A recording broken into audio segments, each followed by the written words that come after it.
Parce que au courant des 5 dernières semaines, on a eu 5 féminicides. Ça n'a juste plus de sens. Au courant de la dernière année, les organismes ont dû refuser 12 000 demandes d'hébergement de femmes qui prennent tout leur courage à 2 mains pour prendre le téléphone puis appeler, puis se faire dire « Madame, on est désolé, on n'a pas de place en ce moment. » Savez-vous ce que ça veut dire, ça? Ça veut dire que, en fait, elle a tout mis son énergie pour la faire, cet appel-là. C'est pas évident. Là, ça prend du changement. Le gouvernement, là, devrait créer un ministère juste pour ça, pour superviser, pour poser des actions. On a besoin de ça. On a besoin que les subventions soient récurrentes. Pas qu'on soit en train de tout le temps courir, puis on va-tu encore avoir de l'argent pour continuer à faire cette sensibilisation-là, faire ce projet-là. Ça suffit. Ça suffit. Les femmes se font tuer. Et il n'y a plus de place dans les maisons. Ils débordent. Ces femmes-là, ces intervenantes-là, ces directrices-là, ils mettent leurs tripes sur la table pour aider les femmes. Puis là, je suis désolée, mais ça marche plus. 5 femmes. 60% des féminicides auraient pu être évités parce qu'il y avait des drapeaux rouges. Parce que la femme est allée à la police pour dire ses craintes. Mais on ne les a pas écoutées. On a besoin d'argent. On a besoin que tout le monde se rallie et dise « c'est assez ». Le slogan, là, pas une de plus, là, on est tanné de le dire, parce qu'il y en a toujours une de plus, puis une autre, puis une autre, puis une autre.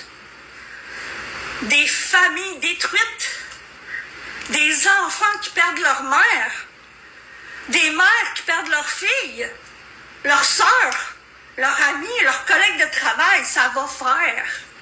C'est assez. Vous savez, je me présente, je suis Nathalie Trottier, je suis conférencière survivante de violences conjugales. J'ai vécu ça 25 ans. Il a fallu que j'aille 8 fois en maison d'hébergement avant d'être capable de partir pour de bon.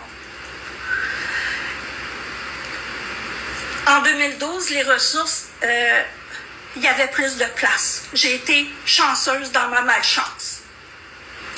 Mais là, il faut les aider, ces femmes-là. Puis M. Legault, là, arrêtez de dire qu'on leur paye l'hôtel, on les héberge, on leur paye la nourriture. Non! Une femme, là, qui décide de partir, là, elle a peur. Qu'elle a besoin d'être entourée. Pas de se retrouver toute seule d'une chambre d'hôtel à se demander si elle a fait le bon choix de partir, puis d'avoir la peur au ventre. Ça prend plus de maisons d'hébergement. Ça prend plus de logements sociaux pour que ces femmes-là, qui sont en maison d'hébergement, puissent se relocaliser pour qu'on puisse continuer d'aider les autres qui sont en urgence. Fait que là, ça suffit. Si vous êtes d'accord avec ce que je viens d'énoncer, s'il vous plaît, partagez-la la vidéo. Mais faites-la devenir virale pour que les gens comprennent que c'est pas simple de prendre un téléphone puis d'appeler. C'est pas simple de s'en aller parce qu'on a peur. On a peur pour notre sécurité. On a peur de mourir. On a peur de perdre nos enfants. Puis c'est pas parce que on n'a pas de violence physique qu'on n'est pas en danger. Un féminicide sur 3, un tiers des féminicides, il n'y avait jamais eu de violence physique dans le couple. La première violence physique, c'est que cet homme-là a tué sa conjointe ou ex-conjointe. Première violence physique, il l'a tué. Un tiers. Une personne au comportement violent, c'est une personne imprévisible. Ne sous-estimez jamais. C'est pour ça qu'il faut avoir des scénarios de protection. C'est pour ça qu'il faut qu'on ait des maisons d'hébergement. Puis, j'ai envie de vous dire aussi, vous savez, il y a un autre fléau qui passe sous le radar. C'est le phénomène des suicides forcés. Je sais de quoi je parle, j'ai fait 3 tentatives de suicide. C'est ça, le suicide forcé. C'est un drôle de nom, mais c'est pas moi qui l'ai inventé. Fait qu'imaginez-vous donc là, que vous prenez tout votre courage, puis vous décrochez le téléphone, puis on vous dit qu'il n'y a pas de place, puis tu as déjà des idées noires. Ben, je vous laisse imaginer la suite. Puis ça, on le sait pas. La personne qui va s'enlever la vie, elle va être dans des statistiques de suicide. Point barre. Pourtant, si on creuse, on pourrait se rendre compte pourquoi qu'elle a posé ce geste-là.